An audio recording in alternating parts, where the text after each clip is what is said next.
सुप्रभात बच्चों। कल हमने कीचड़ का काव्य पाठ का भाग 1 पढ़ा था, जिसमें हमने पढ़ा कि किस प्रकार लेखक बताना चाहता है कि कीचड़ का हमारे जीवन में क्या महत्व है। ठीक है, हम सब कीचड़ को पसंद नहीं करते, परंतु उसके रंग को तो कहीं ना कहीं पसंद करते हैं। और लेखक ने अपने तरीके से उसे बताने की कोशिश भी की है। लेखक ने ये भी बताया कि जब हम कभी फ़ोटो लेते हैं तो उसमें अगर कीचड़ का हल्का सा रंग भी कहीं शेड या रंग आ जाता है तो हम उसे वार्म टोन कहते हैं, यानी कि मटमैले रंग की पिक्चर या पेंटिंग तैयार हो गई। ठीक है, फिर लेखक ने बताया था कि नदी के किनारे जब कीचड़ सूख जाता है तो वो टुकड़ों में बंट जाता है और वो बहुत सुंदर दिखता है, और जब ज़्यादा गर्मी पड़ती है तो उन टुकड़ों में दरारें यानी कि क्रैक्स पड़ जाते हैं, जो कि सूखे हुए खोपरे की तरह दिखाई देते हैं। तो आज हम पढ़ेंगे कि किस प्रकार कीचड़ पर अगर पक्षियों के पैरों के चिन्ह पदचाप यानी कि पदचाप अंकित होती है तो वो कैसी दिखाई देती है। ठीक है बच्चों, तो मैं शुरू करने जा रही हूँ, ध्यान से सुनिए। नदी किनारे मीलों तक जब समतल और चिकना कीचड़ फैला हुआ था वो एक जैसा दिखाई देता है, वो देखने में बहुत सुंदर लगता है। आपने शायद कभी देखा हो कि नदी किनारे जब कीचड़ फैला रहता है वो बिल्कुल जब प्लेन होता है तो बहुत सुंदर दिखता है।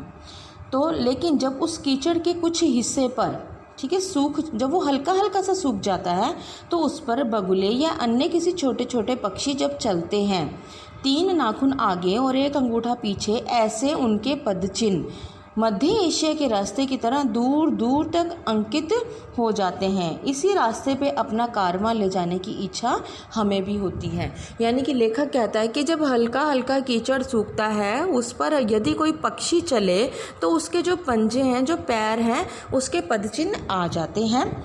और उन पदचिन्हों को जब वो एक कतार में होते हैं, जब वो एक कतार में पदचिन्ह होते हैं तो ऐसा मन करता है कि इन्हीं को फॉलो करते हुए हम भी चलते जाएं। ठीक है, उन्हीं पदचिन्हों का अनुसरण करते हुए हम भी चलते जाएं। तो लेखक कहता है कि फिर जब कीचड़ ज़्यादा सूखकर ज़मीन ठोस हो जाए तब गायें, बैल, पाड़े, भैंस, भेड़, बकरी इत्यादि के पदचिन्ह उस पर अंकित हो जाते हैं। जब वो मतलब थोड़ा सा सख्त हो जाता है, कीचड़ सूखकर थोड़ा सख्त हो जाता है, उस पर से यदि कोई गाय या बैल, भैंस वगैरह जाते हैं बच्चों, तो उनके भी पैरों के निशान उस पर अंकित हो जाते हैं और उसकी ये शोभा बढ़ाते हैं। और फिर आप ध्यान से सुनिएगा कि फिर जब 2 मस्त पाड़े अपने सींगों से कीचड़ को रौंदकर आपस में लड़ते हैं, तब नदी किनारे अंकित पद चिन्ह और सींगों के चिन्हों से मानो महिष कुल के भारतीय युद्ध का पूरा इतिहास ही इस कंदर्प लेख में लिखा हो, ऐसा भास होता है।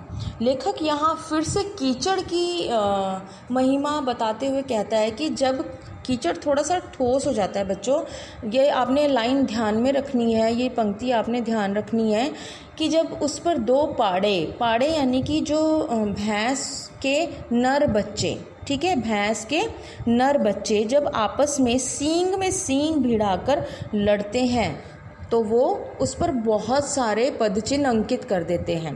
ठीक है ना, ऐसा तो नहीं होता ना कि जब भी 2 जानवर आपस में लड़ेंगे तो वो एक जगह खड़े होकर लड़ते रहेंगे, वो आगे पीछे भी होंगे, वो थोड़ी दूर भी जाएंगे, फिर वो एक दूसरे को भिड़ेंगे। ऐसे कर कर वो उस कीचड़ को पूरा रौंद देते हैं। ठीक है, रौंद देते हैं मतलब कि उनके बहुत सारे पदचिन्ह वहाँ पर अंकित हो जाते हैं। लेखक कहता है कि यदि उन पदचिन्हों को देखें तो ऐसा लगता है कि महिष कुल यानी कि जो भैंसों का कुल है, यानी कि उसका परिवार है, कि वो लड़ते तो सिर्फ 2 पाड़े हैं, परंतु चिन्हों को देखकर ऐसा लगता है कि उनका पूरा का पूरा परिवार यहाँ पर युद्ध करके गया हो। ठीक है, लेखक कहता है कि अगर कीचड़ देखना हो तो गंगा किनारे या सिंधु के किनारे, और इससे भी अगर आपको संतुष्टि ना मिले तो सीधा खंबात पहुंच जाना चाहिए। वहां मही नदी के मुख से आगे जहां तक नज़र जाए वहां तक सर्वत्र सनातन कीचड़ ही देखने को मिलेगा। लेखक कहता है कि अगर आप सुंदर कीचड़ देखना चाहते हैं तो गंगा किनारे या सिंधु के किनारे चले जाइए, वहाँ आपको कीचड़ की सुंदरता दिखाई देगी। परंतु अगर वहाँ भी आपको संतुष्टि ना हो तो आप सीधा मही नदी के मुख से आगे ठीक है। मही नदी जो है वो बहुत बड़ी नदी है, उसके मुख से यानी कि जहाँ से वो निकल रही है वहाँ अगर आप जाते हैं तो अगर आप वहाँ पहुँच कर देखते हैं तो चारों तरफ आपको कीचड़ दलदल ही दिखाई देगी, ठीक है। बहुत ही ज़्यादा कीचड़ और दलदल होगी। लेखक कहता है कि यदि इस कीचड़ में कोई हाथी डूब जाए तो ये अल्पोक्ति करने जैसा होगा, मतलब कि ये छोटी बात हो जाएगी, इस कीचड़ में सिर्फ एक हाथी डूब जाएगा। नहीं बच्चों, वो कीचड़ इतना सनातन, इतना गहरा, इतना बड़ा है कि पहाड़ के पहाड़ उस कीचड़ में डूब सकते हैं, ठीक है। पहाड़ के पहाड़ उस कीचड़ में डूब सकते हैं। मैं कहाँ की बात कर रही हूँ? मही नदी के मुख से आगे, जहाँ पर कि सनातन कीचड़ ही कीचड़ है, दलदल ही दलदल है। वहाँ पर अगर आप कहो कि ये तो सिर्फ इतना ही कीचड़ है कि इसमें तो एक आध हाथी डूब जाएगा, नहीं, वो इतना ज़्यादा कीचड़ है कि पूरा पहाड़ का पहाड़ उसके अंदर डूब सकता है। अब लेखक देखिए एक और तर्क दे रहा है कि हम कीचड़ से घृणा ना करें। लेखक कहता है कि हमारा अन्न कीचड़ से ही पैदा होता है। इसका जागृत भान यदि हर मनुष्य को हो तो वह कीचड़ का कभी भी तिरस्कार ना करता।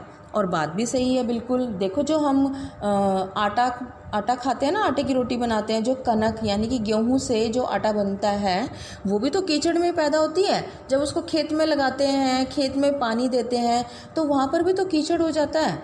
तो हम उस कीचड़ से तो घृणा नहीं करते बिल्कुल भी, ठीक है ना। हमारा जो गेहूं है या चावल है या फल सब्जियां सब मिट्टी में ही उगती हैं और जब उनमें पानी दिया जाता है, उन्हें सींचा जाता है तो वहाँ पर कीचड़ हो जाता है, परंतु हम तब उनसे घृणा नहीं करते। और हम वैसे कीचड़ का नाम आता है तो हमें बहुत बुरा लगता है।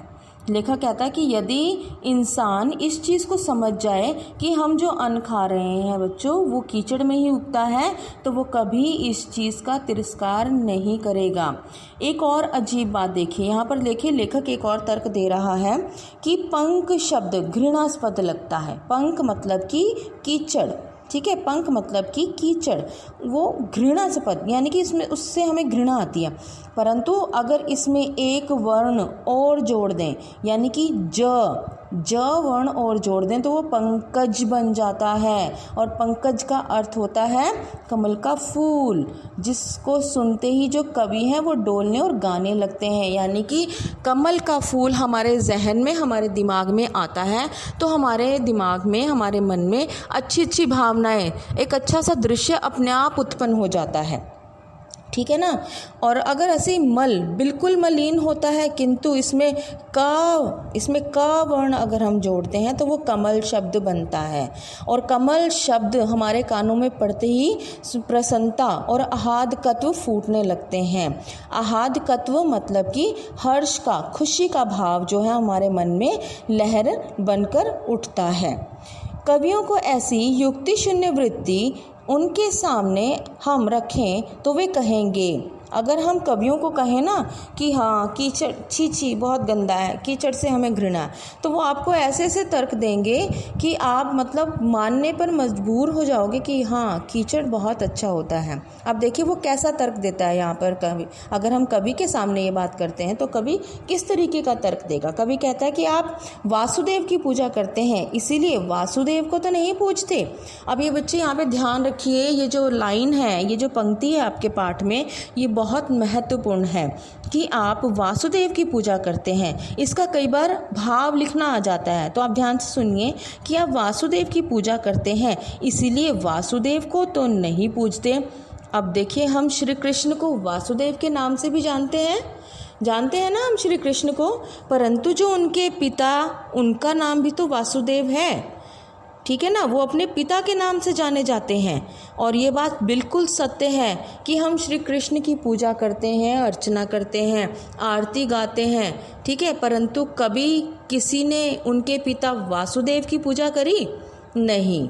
तो इसीलिए लेखक कहता है कि हम श्री कृष्ण को पूजते हैं यानी कि वासुदेव को पूजते हैं, परंतु उनके पिता जिनका नाम ही वासुदेव है उनको तो नहीं पूजते। अब लेखक के अगर हम तर्क देखें तो इसमें बहुत बड़े बड़े तर्क, जैसे अब ये वासुदेव का तर्क दिया। अब आगे लेखक बताना चाहता है कि हीरे का भारी मूल्य देते हैं, ठीक है। हीरा जब भी हम खरीदते हैं बच्चों तो उसका भारी मूल्य हम चुकाते हैं। कई लाखों में हम हीरा खरीदते हैं परंतु जिस जगह से, यानी कि कोयले की खान से, हीरा हमेशा कोयले की खान से निकलता है, तो हम कभी कोयले का भाव देते हैं? हम कभी उन पत्थरों का भाव देते हैं जहाँ से खुदाई करके हीरा निकलता है? नहीं, हम सिर्फ हीरे का भाव देते हैं। अब देखिए अगला तर्क, इन पंक्तियों को समझिए, इनके अर्थ को समझिए, क्योंकि इन पंक्तियों का आपको भाव लिखना आ सकता है, यानी कि अपने शब्दों में इनका अर्थ लिखना आ सकता है। ठीक है, अब देखिए अगला तर्क क्या देता है लेखक कि मोती को कंठ में बांधकर फिरते हैं किंतु उसकी मातुश्री को गले में नहीं बांधते। यानी कि हम जो सुच्चे मोती हैं उनकी माला को पहनते हैं गले में, परंतु जहाँ वो उत्पन्न हुआ, जहाँ वो पैदा हुआ, यानी कि सीप, आप सीप समझते हैं ना, सीप में हमेशा मोती उगता है, वहीं वो पैदा होता है। तो कभी किसी ने देखा है कि सीप को गले में बांधकर घूम रहे हैं? नहीं, हमेशा मोतियों की माला को या मोती को ही हम गले में धारण करते हैं, ना कि सीप को।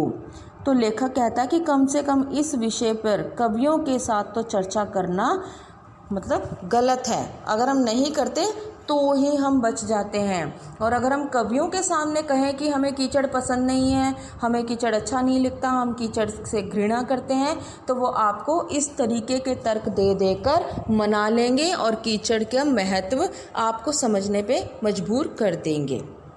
तो बच्चों, आज हमने कीचड़ का काव्य पाठ को पूरा किया है। तो आशा है आपको यह पाठ समझ आ गया होगा। और सबसे ज़्यादा महत्वपूर्ण ये जो लास्ट में जो अंतिम 3 तर्क थे, इन्हें आप ध्यान से सुनिए दोबारा से और इसको समझिए, क्योंकि इस पाठ से यही वाला प्रश्न एक बहुत बार आता है कि इन पंक्तियों का भाव स्पष्ट कीजिए। वासुदेव का पंक्ति, और फिर एक हीरे वाली पंक्ति होगी बेटा, और तीसरी मोती वाली। ठीक है, ये तीनों आपने ध्यान से दोबारा से आप इस पाठ को सुनिएगा और बुक से पढ़िएगा, तभी आपको समझ आएगा। तो इस प्रकार हमने देखा कि हमारे जीवन में कीचड़ का भी बहुत महत्व है, हमें इसका तिरस्कार नहीं करना चाहिए। आशा है आपको यह पाठ समझ आ गया होगा। धन्यवाद।